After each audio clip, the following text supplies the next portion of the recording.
Nah guys, kali ini kita udah masuk ke bagian ruang makan.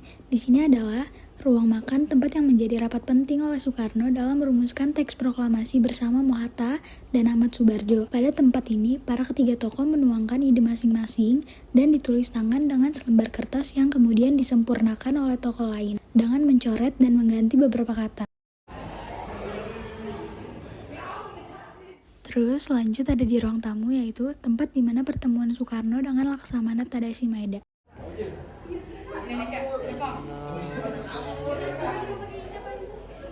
Berikut adalah rumusan dari naskah proklamasi. Terlihat bukan ada beberapa coretan yang terdapat di sana, yang berarti telah terjadi pengganti beberapa kata. Lanjut ada ruangan bawah tangga, tempat di mana Sayuti Malik menulis naskah proklamasi yang ditemani DM dia. Sayuti Malik juga mengganti beberapa kata yang telah dirumuskan oleh beberapa tokoh. Nah, di sini adalah tempat di mana pengesahan teks proklamasi ditemani oleh 20 tokoh yang telah hadir.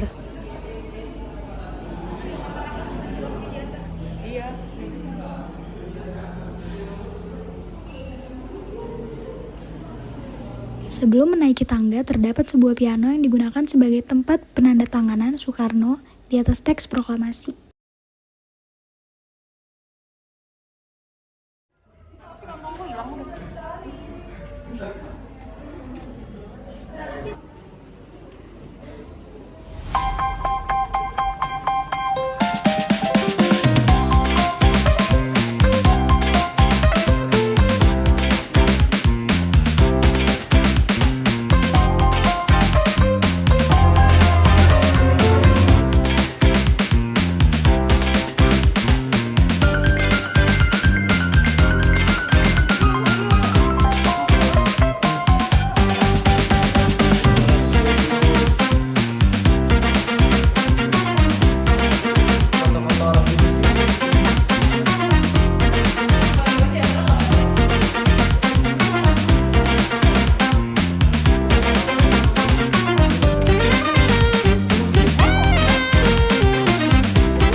Jatuhnya bom atom Hiroshima pada 6 dan 9 Agustus 1945, Amerika Serikat menjatuhkan bom atom di kota Hiroshima dan Nagasaki yang menyebabkan Jepang menyerah tanpa syarat kepada sekutu pada 14 Agustus 1945. Tampak ledakan bom atom di kota Hiroshima, Jepang.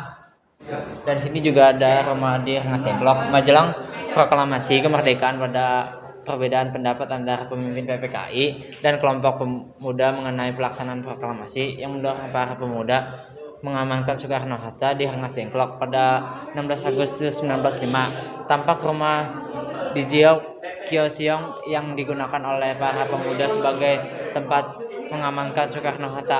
Gedung tempat perumusan naskah proklamasi merupakan kediaman Laksamana Muda Tadashi Maeda, Kepala Penghubung Angkatan Laut dan Angkatan Darat Tentara Kekaisaran Jepang. Di gedung inilah naskah proklamasi dirumuskan oleh wakil-wakil bangsa Indonesia pada tanggal 16 dan 17 Agustus 1945.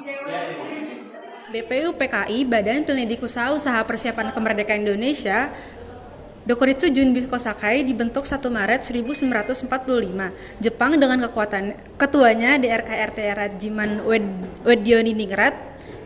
BPU PKI bertugas mempelajari dan menyelidiki hal-hal yang menyangkut pembentukan Indonesia merdeka. Sidang pertama BPU PKI yang berlangsung pada 28 Mei 1 Juni 1945 membahas masalah dasar negara. Dalam sidang pertama itu, Mr. Muhammad Yamin, Prof. Dr. Mr. Supomo dan Ir Soekarno berpidato mengenai gagasan dasar negara. Sidang kedua BPU PKI berlangsung pada 10-17 Juli 1945 membahas bentuk negara, wilayah negara, kewarganegaraan, rancangan undang-undang dasar, ekonomi dan keuangan, pembelaan, pendidikan dan pengajaran.